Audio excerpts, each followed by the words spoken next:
তো বন্ধুরা, ভারতের হুমকি শুনতেই আমাদের এরদোগান চাচার লিটারালি প্যান্ট ভিজে যাওয়ার মতন অবস্থা হয়েছে, যেখানে তড়িঘড়ি মিডিয়ার সামনে এসে তুর্কি তো সাফ জানিয়ে দিয়েছে যে পাকিস্তান সম্পূর্ণ মিথ্যে কথা বলছে। ভারতের বিরুদ্ধে যুদ্ধে ওরা পাকিস্তানকে কোনো রকম হাতিয়ার পাঠায়নি, যেটা টু বি অনেস্ট বিরাট বড় একটা শকিং নিউজ ছিল। আমরা তো এটাই জানতাম যে মুসলিম বিশ্বের খলিফা এরদোগান চাচা হয়তো পাকিস্তানকে বাঁচানোর জন্য সরাসরি ময়দানে নামবে, কেননা মোটামুটি দিন তিনেক আগে পাকিস্তানের তরফ থেকে তাদের মিডিয়া, বড় বড় ডিপ্লোম্যাট, এমনকি কিছু আর্মি অফিসাররা পর্যন্ত দাবি করেছে যে খুবই গোপনে পাকিস্তান আর তুর্কির মধ্যে একটা চুক্তি হয়ে গেছে, যার আন্ডারে ভারতের সাথে লড়াই শুরু হওয়ার পরিস্থিতিতে তুর্কি পাকিস্তানকে হাতিয়ার দিয়ে সাহায্য করবে। এমনকি খবর তো এটাও এসেছিল যে অলরেডি তুর্কির কিছু মিলিটারি ট্রান্সপোর্ট বিমান রাতের দিকে পাকিস্তানের গোয়াদারে ল্যান্ড করেছে, যেখানে ওরা প্রচুর হাতিয়ারের সাপ্লাই করেছে পাকিস্তানের সেনায়, যাতে ভারত কোনো রকম অ্যাটাক করলেই পাকিস্তানও কাউন্টার জবাব দিতে পারে। এখন স্বাভাবিকভাবেই এটাকে নিয়ে সোশ্যাল মিডিয়ায় হইচই পড়ে যায়।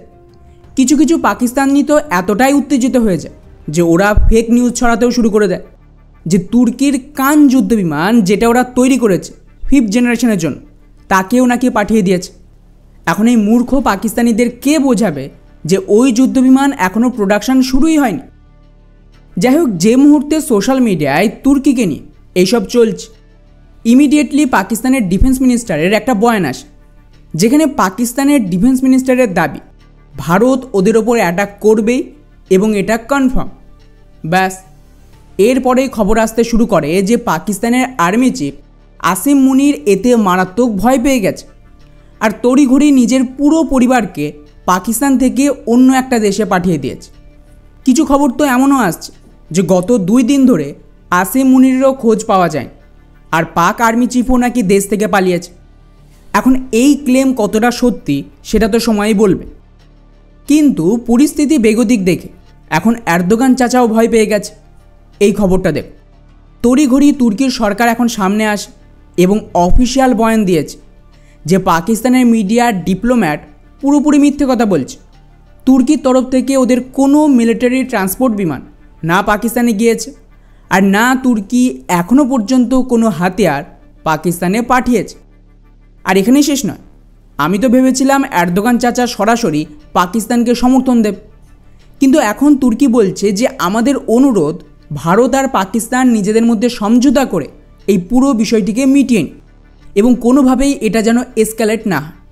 মানে ডিরেক্টলি তুর্কি খুবই চালাকির সাথে একটা ডিপ্লোম্যাটিক বয়ান দিয়ে এই পুরো কনফ্লিক্ট থেকে নিজেদেরকে সরিয়ে নিন। এখন প্রশ্ন আসছে যে আচমকায় তুর্কি এতটা ভয় পাচ্ছে কেন? ওয়েল, এর পেছনে একাধিক কারণ রয়েছে। ভারত এখন ডিরেক্টলি ফ্রন্ট ফুটে খেলছে এবং ভারতের যা পরিস্থিতি, তাদের আজকের দিনে যে কোনো দেশকে মাল্টিপোলার বিশ্বে সার্ভাইভ করার জন্য ভারতকে প্রয়োজন। কিন্তু পার্টিকুলারলি তুর্কির কথা বললে ওদের আবার অন্য সমস্যা। তুর্কি ম্যাক্সিমাম কী করবে? কাশ্মীর নিয়ে বয়ান দেবে, পাকিস্তানকে হাতিয়ার দেবে, ইউএনএ আমাদের বিরুদ্ধে ভোটিং করবে। এর বাইরে আর কোনো ক্ষমতা আছে না। তুর্কির এতটা ডিপ্লোম্যাটিক পাওয়ার রয়েছে না, ওরা এতটা স্ট্রং। কিন্তু এর জবাবে ভারতের কাছে প্রচুর অপশান রয়েছে। প্রথমত, ভারত ডিরেক্টলি সাইপ্রাস ইস্যু, যা বলতে পারেন ওদের জন্য কাশ্মীরের থেকেও সেন্সিটিভ ইস্যু, তাতে গ্রিসকে সমর্থন দিলে ভয়ঙ্কর চাপে পড়বে তুর্কি। এমনকি অলরেডি বছরখানেক আগে আমাদের বিদেশমন্ত্রী সাইপ্রাসের লিডারদের সাথে কথা বলে চুক্তি করেছিল যে ওরা সাইপ্রাস ইস্যুকে সাপোর্ট দেবে, এমনকি চাইলে ভারত হাতিয়ারও দিতে পারে। এখনও পর্যন্ত ভারত হাতিয়ার দেয়নি, ভবিষ্যতে আমরা সেটাও করতে পারি।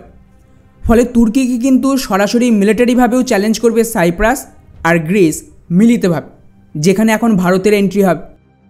দ্বিতীয় অপশান হলো ভারত ওদিকে কুর্দ লড়াকু, যারা ইসলামিক জিহাদিদের বিরুদ্ধে লড়ছে আলাদা কুর্দিস্তান তৈরির জন্য।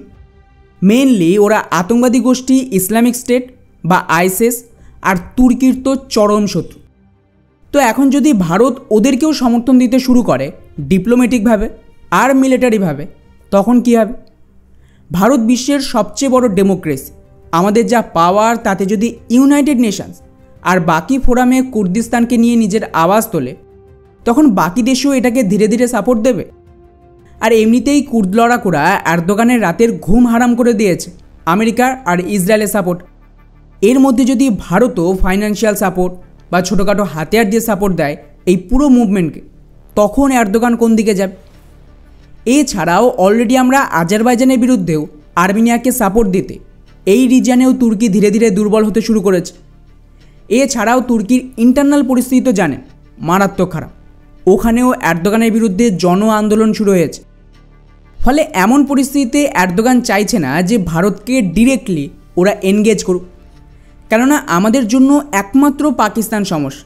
তো পাকিস্তানকে তুর্কি এক্সট্রা সাপোর্ট দিলেও তাতে সমস্যা বাড়বে না, কিন্তু তার বদলে আমরা যদি কুর্দিস্তান, সাইপ্রাস, গ্রিস ওদের ইন্টারনাল বিষয়ে হস্তক্ষেপ করি, তাহলে কাকে ছেড়ে কাকে কাউন্টার করবে আমাদের এই এরদোগান চাচা? ন্যাটোও তো ভেঙে যাচ্ছে, আমেরিকাও সাপোর্ট তুলে নিয়েছে। ওদিকে আবার ইসরায়েলের সাথে এত বছর তুর্কির ভালো রিলেশন ছিল, সেটাও নষ্ট হয়ে গেছে, এবং ইসরায়েল তুর্কির নতুন শত্রু। ফলে এই সমস্ত বিষয়কে মিলিয়েই এরদোগান এখানে সেফ খেলার চেষ্টা করছে। আর খেয়াল রাখবেন, ভারত পাকিস্তানে স্ট্রাইক করলে মেজরিটি মুসলিম দেশ এটাই করবে, কারণ সবারই এখন ভারতকে প্রয়োজন।